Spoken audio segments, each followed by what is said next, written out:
Why is Russia so deeply committed to controlling Ukraine? To understand today's conflict, we must look beyond the headlines into history, security, and economics. It begins over 1,000 years ago with Kievan Rus'. Both nations trace their origins to this medieval federation, with Kiev as its spiritual and political heart. For Moscow, Kiev is the mother of Russian cities and the birthplace of Russian Orthodox Christianity, following the baptism of Prince Vladimir in 988. President Putin often echoes the imperial narrative of Catherine the Great, viewing southern and eastern Ukraine as Novorossiya, territory historically tied to the Russian state. During the Soviet era, Ukraine was the industrial engine of the USSR, deeply integrated into Moscow's economic and military-industrial complex. But this period also saw the Holodomor, a man-made famine that killed millions of Ukrainians, fueling a deep desire for independence from Moscow's control. Putin has called the collapse of the Soviet Union the greatest geopolitical catastrophe of the century, with Ukraine's exit being the most painful loss. From a security standpoint, Russia views Ukraine as a vital buffer zone. Moscow designates NATO membership for Ukraine as a non-negotiable red line. Geographically, the vast European plain offers few natural defenses. Controlling Ukraine expands Russia's strategic depth, pushing Western influence further away. Then there is the Black Sea.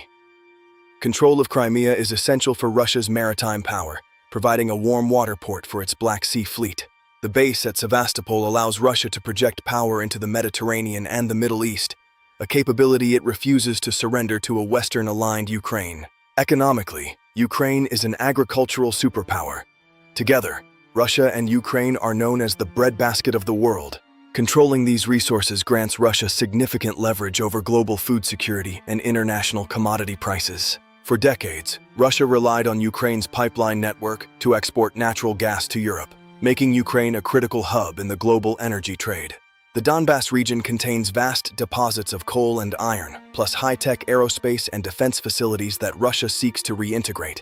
Perhaps most threatening to the Kremlin is the prospect of a successful, democratic Ukraine.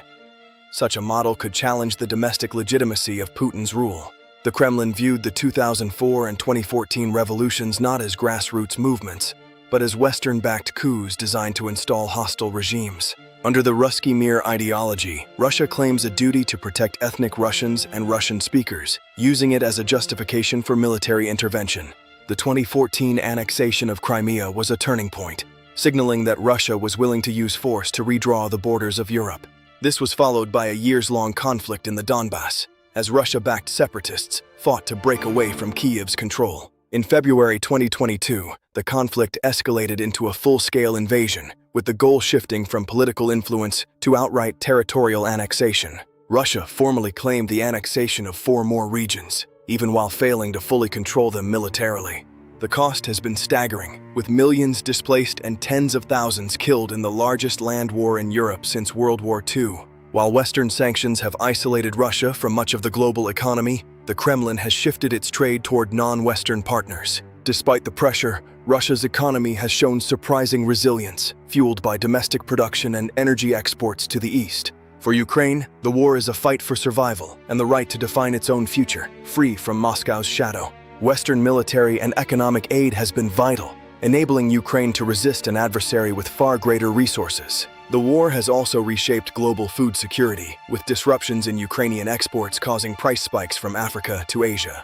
Russia's maritime power has also been challenged, as Ukrainian drones force the Black Sea fleet to relocate to more distant ports. The debate over history continues, as the Kremlin argues Ukraine is an artificial state, while historians point to centuries of distinct Ukrainian identity.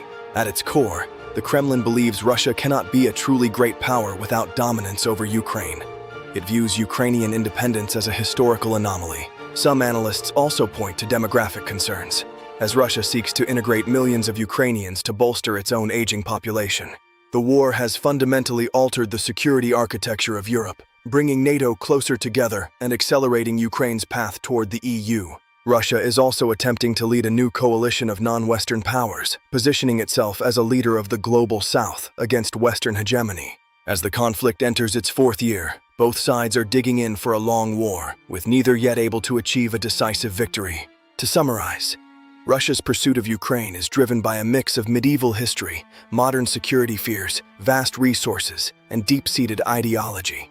The outcome of this struggle will define the world order for decades to come, far beyond the borders of these two nations. Thank you for watching this deep dive.